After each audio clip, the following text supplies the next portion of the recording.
Γεια σας. Με το βίντεο αυτό θα σας δείξω την εργασία 4 της επεξεργασίας βίντεο.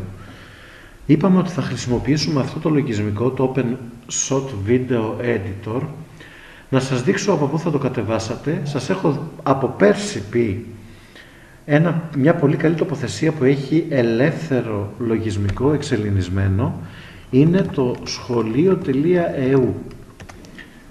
Εάν μπείτε σε αυτό το site, έχει πάρα πολλές εφαρμογές που μπορείτε δωρεάν να κατεβάσετε και να χρησιμοποιήσετε. Εδώ στα πολύ μέσα θα πάτε στο Video Editors, τις διαφημίσεις τις κλείνουμε, και θα βρείτε το λογισμικό αυτό, το OpenShot Video Editor, και θα το κάνετε λήψη. Κατά την εγκατάσταση, τώρα δεν θα την κάνω την εγκατάσταση, το έχω ήδη εγκαταστημένο, μπορείτε να ζητήσετε να μπει και μία συντόμευση, ένα shortcut στην επιφάνεια εργασίας. Πάντως η εγκατάσταση είναι πάρα πολύ εύκολη. Λοιπόν, το πρώτο βήμα που έχουμε να κάνουμε είναι, αφού κάνουμε εγκατάσταση πρώτα το OpenShot Video Editor, θα πρέπει να εντοπίσουμε, είναι το βήμα 2 της εργασίας σας, να εντοπίσουμε το αρχείο που πρέπει να κατεβάσουμε. Εγώ θα κατεβάσω το παράδειγμα που κάναμε στο εργαστήριο. Σας έχω το link, θα πρέπει να το γράψετε σωστά.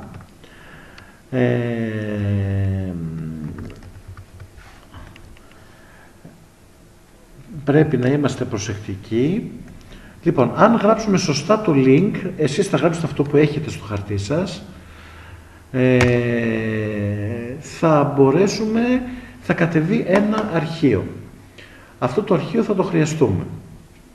Λοιπόν, θα πάμε να δημιουργήσουμε έναν φάκελο ERG4 στην επιφάνεια, στα έγγραφα, στα βίντεο ή αλλού, όπου εσείς θέλετε, απλά να ξέρετε πού το σώζετε. Και εδώ λοιπόν θα έρθουμε, αυτό το αρχείο που μόλις κατεβάσαμε, θα το πάρουμε αντιγραφή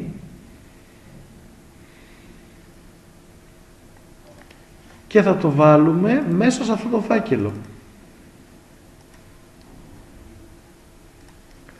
Λοιπόν, αυτό είναι ένα συμπιεσμένο αρχείο zip, το οποίο θα αποσυμπιέσουμε και θα δούμε τι περιέχει. Πώς γίνεται η αποσυμπίεση? Δεξί κλικ, extract here ή αποσυμπίεση όλων.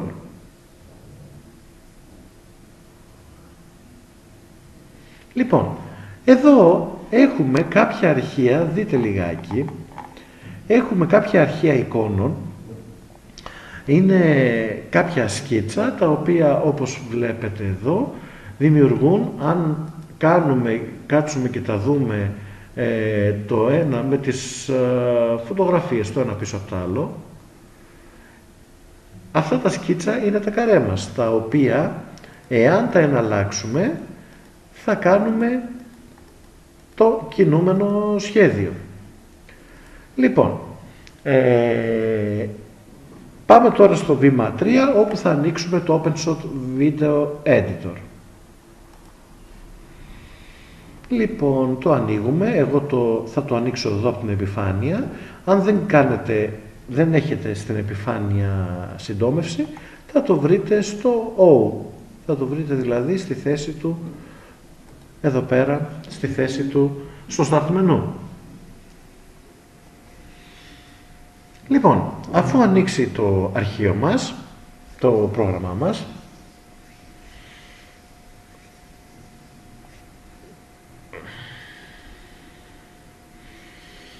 περιμένουμε λιγάκι. Λοιπόν, να σας πω ότι ένα τυπικό πρόγραμμα επεξεργασίας βίντεο έχει μία περιοχή όπου βάζουμε τα πολυμεσικά αρχεία που θα ενσωματώσουμε, είναι αυτή. Έχει μια περιοχή όπου κάνουμε προεπισκόπηση του βίντεο που φτιάχνουμε και έχει και μια περιοχή που είναι οι χρονολωρίδες ή αλλιώς διάδρομοι. Εδώ πέρα τοποθετούμε τα πολυμεσικά αρχεία. Έχουμε πολλούς διαδρόμους και μπορούμε να αναμίξουμε, να ενσωματώσουμε και να αναμίξουμε πολλά διαφορετικά αρχεία σε διάφορες χρονολωρίδες. Λοιπόν, πάμε στο βήμα 4, στα αρχεία εδώ του έργου, στην εικόνα, προσθέτουμε ή δεξί κλικ προσθήκη, εισαγωγή αρχείων. Θα έρθουμε λοιπόν στα έγγραφα, στην επιφάνεια, αφού εκεί τα βάλαμε τα αρχεία μας, στο ERG4, και θα έρθω και θα ενσωματώσω από το BOI 1 μέχρι το BOI 12. Για να τα πάρω όλα μαζί, πατάω ταυτόχρονα και το Shift. Λοιπόν, έρχομαι λοιπόν και ενσωματώνω. Εδώ πέρα μας βγάζει μια προτροπή. Θέλετε να εισάγετε σαν μια ακολουθία εικόνων? Όχι. Εδώ πέρα είναι κρίσιμο να πείτε no. Λοιπόν, όλα αυτά τα αρχεία θα τα ενσωματώσουμε σε μια χρονολωρίδα. Πάμε στο βήμα 5. Λοιπόν, για να επιλέξουμε όλα τα αρχεία μας, πατάμε επιλογή όλων ή Ctrl Α. Ή κάνουμε έτσι, Ctrl Α είναι ένας εύκολος τρόπος, ή κάνουμε ένα πλαίσιο και τα αρπάζουμε όλα μαζί. Αλλά το Ctrl Α νομίζω είναι ένα πολύ εύκολος τρόπος που θα μας σιγουρέψει ότι έχουμε πάρει όλες τα αρχεία εικόνων. Λοιπόν, αυτά θα τα βάλω σε μία χρονολωρίδα.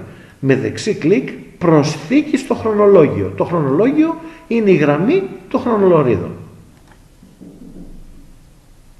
Λοιπόν, τώρα μας λέει ότι το μήκος κάθε εικόνας είναι 10 δευτερόλεπτα. Δηλαδή, εάν το βάλω έτσι, θα κάνει 10 δευτερόλεπτα να πάει από καρέ σε καρέ. Είναι πάρα πολύ. Εμείς θέλουμε να κάνουμε ένα γρήγορο κινούμενο σχέδιο. Θα φροντίσουμε το βίντεο μας, σας προτείνω πόσο περίπου να βάλετε στο φυλάδιό σας. Λοιπόν, να το κάνω μέχρι 2,5 δευτερόλεπτα το βίντεο όλο μαζί. Θα ζητήσω το μήκος εικόνας, μόνο αυτό το κουμπάκι, 0,2. Θα βάλουμε να είναι 2 δέκατα του δευτερολέπτου η κάθε εικόνα. Τα υπόλοιπα δεν τα πειράζω. Εάν κατά λάθος πειράξω το χρόνο έναρξη σε κάποια άλλα, μπορώ να τον αφαιρέσω μετά. Πατάμε λοιπόν OK και εδώ πέρα βλέπω ότι κάτι έγινε. Για να μπορέσω να δω τη χρονολωρίδα μου πιο καλά θα πρέπει να ζουμάρω.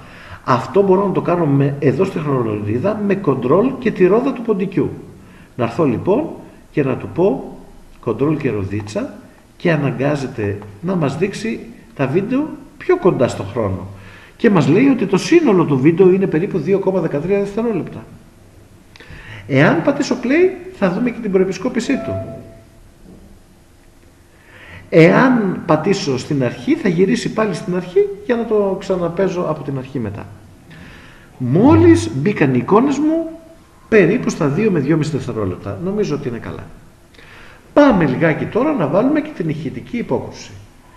Πατάμε εδώ στα αρχεία έργου στον ήχο και προσθέτουμε, θα έρθουμε να προσθέσουμε τον ήχο που έχουμε έτοιμο. Αυτό τον ήχο θα το βάλω σε άλλη χρονολωρίδα, ας πούμε στο διάδρομο 4. Θα προσπαθήσω να το βάλω έτσι, μπορώ να το μετακινήσω, να δω σε ποιο σημείο θέλω να το βάλω και να το ακούσω. Να μ' αρέσει και θέλω να δοκιμάσετε, μην το κάνετε στα τυφλά, να σας αρέσει πριν το στείλετε. Εγώ θα το βάλω περίπου εδώ και θα το μικρύνω λίγο. Έχω τη δυνατότητα να μικρύνω και τον ήχο. Για να δούμε τι κάναμε. Θέλουμε κάτι καλύτερο, μπορούμε να το διαφοροποιήσουμε. Να το κάνουμε λίγο πιο μικρό τον ήχο, κανείς δεν μας ενοχλεί. Και να το πάμε λίγο πιο πίσω. Για να δούμε, μας αρέσει καλύτερα. Πατάμε στην αρχή να πάει και να το ξαναδούμε. Έστω ότι αυτό μας ικανοποιεί. Αυτό είναι το βιντεάκι μας. Πάμε για αποθήκευση. Προσέξτε, το OpenShot Video Editor αποθηκεύει τα δικά του αρχεία, τα οποία ανοίγει μόνο αυτό. Τα οποία φτιάχνει κάτι μεγάλα αρχεία και κάποιους φακέλους με τα αρχεία που χρειάζεται. Λοιπόν, θα κάνουμε μια αποθήκευση, μήπως τυχόν τη χρειαστούμε για το μέλλον. Πατάω αρχείο αποθήκευση έργου, ως. Θα πάω στην επιφάνεια εργασίας, θα πάω στο ERG4. Λοιπόν, και θα το πω ότι τι έκανα το παιδί με το μαστίγιο. Το παιδί με το μαστίγιο. Όμως αυτό το αρχείο δεν μπορείτε να το στείλετε. Εσείς πρέπει να στείλετε ένα συμπιεσμένο αρχείο, μικρό, για να μπορεί να κυκλοφορεί άνετα στο ίντερνετ. Τα έχουμε πει και στις εικόνες, αυτά τα πράγματα, και στους ήχους τα λέμε τώρα και στο βίντεο. Το πιο γνωστό πρότυπο που το ξέρετε και από τα κινητά σας είναι το MPEG ή το MP4. Πάλι στο αρχείο και βρίσκουμε την εξαγωγή έργου και επιλέγουμε εξαγωγή βίντεο.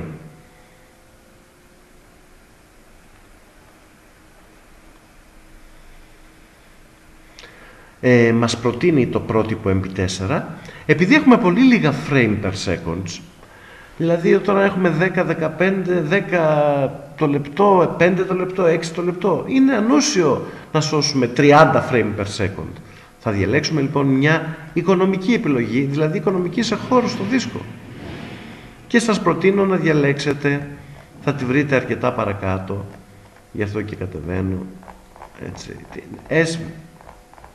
ένα λεπτό, την SVGA 600p 15 frame per second. Θέλουμε κάτι χαμηλό, κάτι με λίγα frame per second, γιατί δεν έχει νόημα να σώσουμε περισσότερα.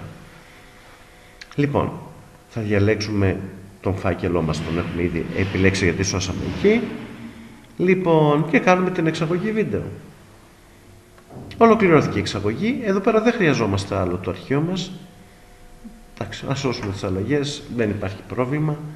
Λοιπόν, και αν πάμε στο φάκελό μας, θα δούμε ότι υπάρχει το παιδί με το μαστίγιο, με το εικονίδιο του OpenShot, και το παιδί με το μαστίγιο σαν βιντεάκι MPEG. Αυτό το αρχείο θα στείλετε με το iClass. Αυτό το αρχείο θα στείλετε με το iClass. Θα δείτε ότι αυτό είναι ένα πολύ μικρό αρχείο, 261 KB. Αυτό είναι πολύ μεγαλύτερο, 1,18 MB, αλλά έχει και όλα αυτά τα αρχεία τα οποία είναι στο φάκελο. Γι' αυτό δεν είναι να σταλεί αυτό, θα σταλεί αυτό. Έτσι, αυτό το αρχείο θα στείλετε. Εδώ τελειώνει η παρουσίαση. Να είστε καλά, καλή δουλειά, καλές γιορτές, καλά Χριστούγεννα. Γεια σας.